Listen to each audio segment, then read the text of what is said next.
5 տարի է անցել 44-օրյա պատերազմից։ Բայց հասարակությունը դեռ ապրում է պատերազմի հետ։ Պարտության, կորուստների, վախի զգացողությունը այդպես էլ չեն մարում։ Հասարակական տրամադրություններում գերիշխում են հուսահատությունը, անվստահությունը եւ տագնապը։ Արցախի պատերազմը վերածվել է ներքին անտեսանելի պատերազմի, յուրաքանչյուր ընտանիքի, յուրաքանչյուր մարդու ներսում։ Մասնագետների խոսքով այսօր մեր հասարակությունն ապրում է կոլեկտիվ հոգեբանական տրավմայի հետևանքները։ Կամ մարդիկ ուրեմն դառնում են մի տեսակ անզոր են իրենց զգում, անզոր, անկամ, որտեղ շատ-շատերն ասում են, լավ, տեսնում եմ, հասկանում եմ, բայց ինչ կարող եմ անել, այս մտայնությունն է, որ մարդիկ գտնում են, որ իրենք ոչ մի բան չեն կարող անել, կամ էլ մի տեսակ գործում է մի հոգեբանական մեխանիզմ, որը կոչվում է ուրեմն իրականության ժխտում։ Մարդը երբ տեսնում է, որ ինքը իրադարձությունների վրա կարծես թե որևէ ազդեցություն չունի, իսկ իրադարձությունները մեղմ բացասական են, մարդը հոգեկանում ստանում է ենթագիտակցական մի պաշտպանական մեխանիզմ, չկա։ Տրավմայի հետևանքները տեսանելի են ամենուր։ Ինքնասպանությունների թվերի աճ, ալկոհոլի չարաշահում, հոգեկան խանգարումների աճ, դեպրեսիաներ եւ խուճապային տրամադրություն, ընտանիքներում լարվածություն եւ բռնության դեպքեր։ Ըստ մասնագետների, սա կոլեկտիվ տրավմա է, պատերազմի եւ անկայունության երկարատև ազդեցությամբ։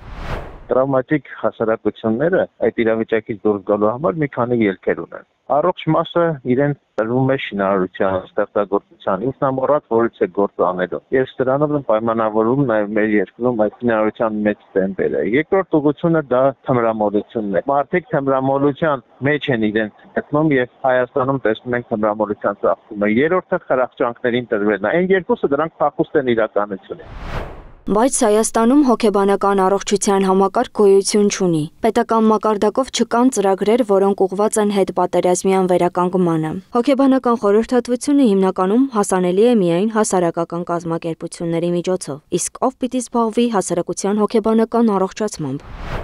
Առաջին հերթին մարդկանց մեջ պետք է արթնացնել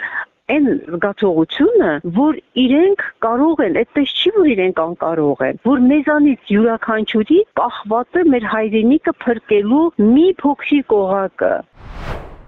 Պատերազմից հետո մի քանի հասարակական կազմակերպություններ ու կամավոր խմբեր փորձեցին ստեղծել աջակցության կենտրոններ, փորձեցին օգնել առանձին մարդկանց, բայց այդ աշխատանքը պետական մասշտաբով ծրագիր չդարձավ։ Եվ 5 տարի անց մենք դեռ չունենք ազգային ռազմավարություն հետպատերազմյան հոգեբանական վերականգնման համար։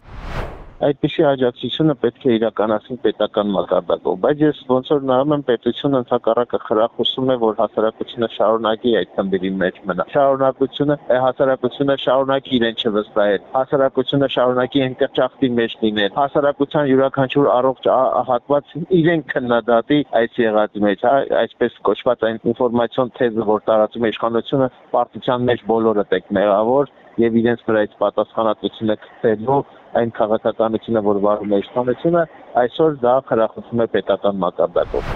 Տրավման չի անցնում ինքնուրույն, այն չի բուժվում ժամանակի ընթացքում։ Եթե չլինի համակարգված հոգեբանական եւ սոցիալական աջակցություն, այն վերածվում է ագրեսիայի, ապաթիայի կամ ինքնաոչնչացման։ Արվում է ճիշտ հակառակը, ավելի այդ որպիսի ողնաշարը մեր ժողովուրդը չկարողանա շտկել, եւ մենք ամեն կողմից հարվածներ ենք տեսնում։